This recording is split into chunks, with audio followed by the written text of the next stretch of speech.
बिस्मिल्लाहिर्रहमानिर्रहीम। अस्सलाम वालेकुम। सबका पहिरीं तव्हां जिथे बि हुजो ख़ुशि हुजो, आबाद हुजो। असां वटि अल्लाह साईं जा रहम ऐं करम। नए साल जूं सभिनी खे घणियूं घणियूं मुबारकूं, वाधायूं।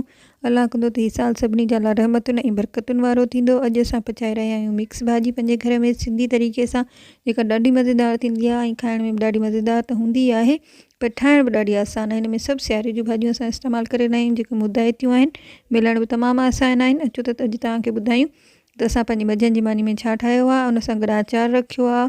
मानी जीअं रिवायती असांजो खाधो हूंदो आहे, बिल्कुलु सादो ऐं सिंधी तरीक़ो। अचो तव्हांखे ॿुधायूं त असां कीअं थाज पचायूं। सभ खां पहिरीं मां हिते भाॼियूं रखी छॾियूं आहिनि। तक़रीबन 1.5 पाव या पाव खनि ॻाढ़ियूं गजरूं आहिनि, उनखे गोल करे रखियो आहे। पीज़ रखिया आहिनि, उहे बि पाव या सम्झो 1.5 पाव थी वेंदा अंदाज़े सां। ॿ वॾा बसर कटे रखी छॾिया आहिनि। 2 वॾा पटाटा कटे करे स्लाइस करे धोई करे साफ़ु करे रखिया आहिनि। उन खां अलावा मां हिते खणी रही आहियां 1/2 किलो खनि तक़रीबन बंदि गोभी, जेका कटण धोइण खां पोइ तक़रीबन 1.5 पाव जी बची आहे।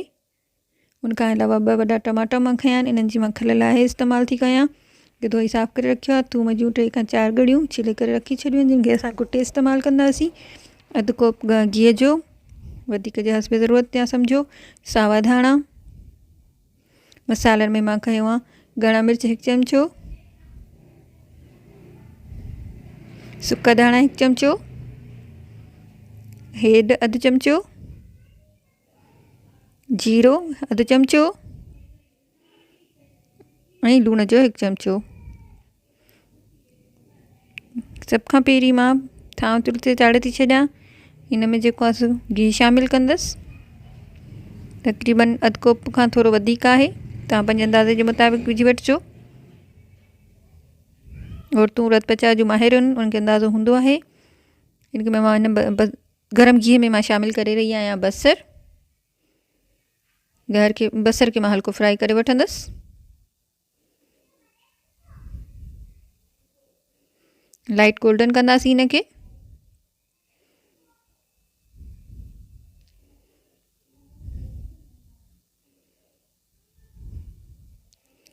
बसर खे गोल्डन करण खां पोइ मां थूम कुटे हिन में शामिलु कंदसि। बसि असांजो बची रहियो आहे।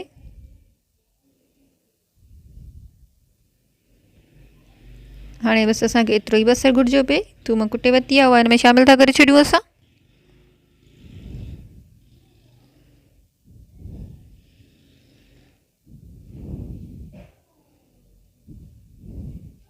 हिते ई मां टमाटो कटे करे स्लाइसिस ठाहे करे हिन में शामिलु कंदसि।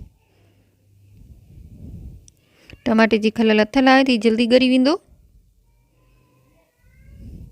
ये भाॼी ॾाढी मज़ेदार थींदी आहे, ठाहिण बि ॾाढी आसान आहे ऐं ॾाढी सिहत बख़्श आहे। ॿारनि जे लाइ त स्पेशली ॾाढी सुठी आहे। हिन में सभु भाॼियूं शामिलु हूंदियूं आहिनि, भरपूर हूंदी आहे वाइटामिन्स ऐं प्रोटीन्स खां। त ॿारनि खे ज़रूरु खाराईंदा कयो। टमाटनि खे चङी तरह घीअ में फ्राई करे ॻारे वठंदासीं। तो कुटे करे हिनखे सेट करे वठिजो, त जीअं बिल्कुलु ॻरी वञनि टमाटा। टमाटा मिक्स थी चुका आहिनि, बिल्कुलु ॻरी विया आहिनि। हाणे हिन में असां जेको आहे मसाला शामिलु था करे छॾियूं। 1 चमिचो ॻाढ़ा मिर्च, 1 चमिचो सुका धाणा पाउडर, 1/2 चमिचो हेड जो, 1/2 चमिचो जीरे जो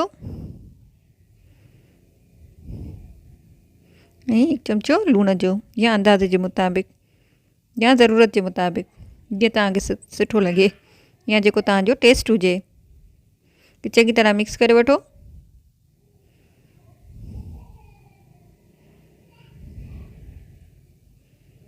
जीअं मसालो घीअ में फ्राई थी वञे।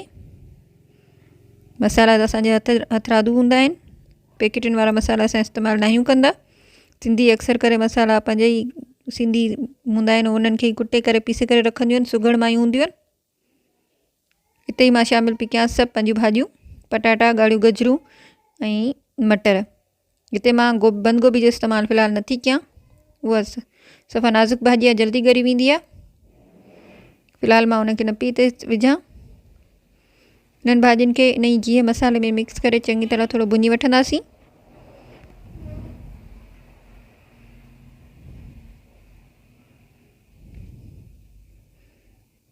हल्की बाहि ते थोरो हिनखे भुञी वठिजो त जीअं भाॼी सड़े बि न ऐं चङी तरह भुॼी बि वञे।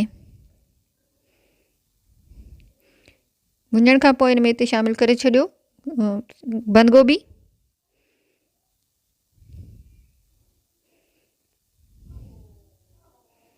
ते शाम टाइम जो शॉर्टेज हुयो, असां 5 खां 10 मिंट पहिरीं भाॼियुनि खे भुञी वरितो हुयो। वीडियो खे एॾो वॾो नथा करे सघूं, इन करे असां कटे करे तव्हांखे ॾेखारींदा आहियूं त जीअं तव्हांजो बि टाइम बचे। त चङी तरह वरी हिकु दफ़ो भुञी वठंदासीं भाॼियुनि खे।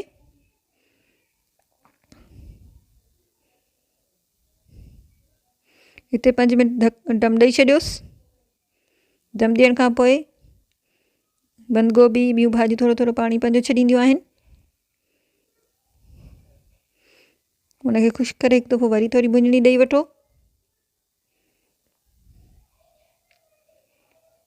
पर पटाटनि खे ऐं ॻाढ़ियूं गजरुनि खे ॻाइण लाइ थोरो पाणी जी ज़रूरत पवंदी। हिते मां अधु कोप खनि पाणी जो हिन में भाॼी में विझी रही आहियां त जीअं मटर या पटाटा जेकी थोरी सख़्तु भाॼी आहे उहा हुन में आराम सां ॻरी वञे। हिते 5 खां 10 मिंट हिनखे धकु ॾेई छॾियो हल्की बाहि करे। 5 मिंटनि खां पोइ ॾिसो भाॼी, जे तव्हांखे हिते रस घुर्बल आहे त भले रस कयो, या अगरि भुञी लाहियो त उहा तव्हांजो टेस्ट आहे।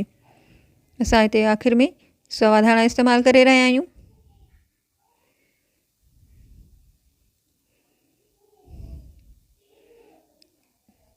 सावा धाणा पंहिंजी ख़ुशबू छॾनि, इन लाइ हिनखे वरी 2 खां 3 मिंट वरी दम ॾेई छॾियो हल्को। दम ॾियण खां पोइ भाॼी तव्हां लाहे वठो। भाॼी बिल्कुलु तयारु आहे खाइण लाइ, सर्व करण लाइ। मज़ेदार मिक्स भाॼी।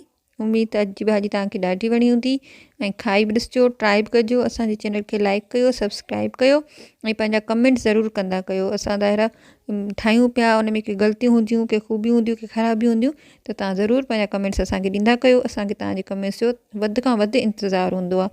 महिरबानियूं। वरी मिलंदासीं कंहिं सुठियुनि प्यारियुनि डिशुनि सां गॾु। तव्हां पंहिंजी पसंदि जी फरमाइश बि असांखे मोकिले सघो था त हीअ ठाहियो। असांजी वधि खां वधि कोशिशि हूंदी आहे त असां सिंधी तरीक़ा तव्हां सां शेयर कयूं। थी सघे असांजी का ग़लती हुजे या का कमी पेशी थी वञे त महिरबानी करे पंहिंजे कमेंट्स जो इज़हार कंदा कयो। वरी मिलंदासीं कंहिं ॿी प्यारी डिश सां गॾु। अल्लाह हाफ़िज़। सिंध सलामत, साथ सलामत। वरी हिकु दफ़ो सभिनी खे न्यू ईयर जूं घणियूं घणियूं मुबारकूं। अल्लाह हाफ़िज़।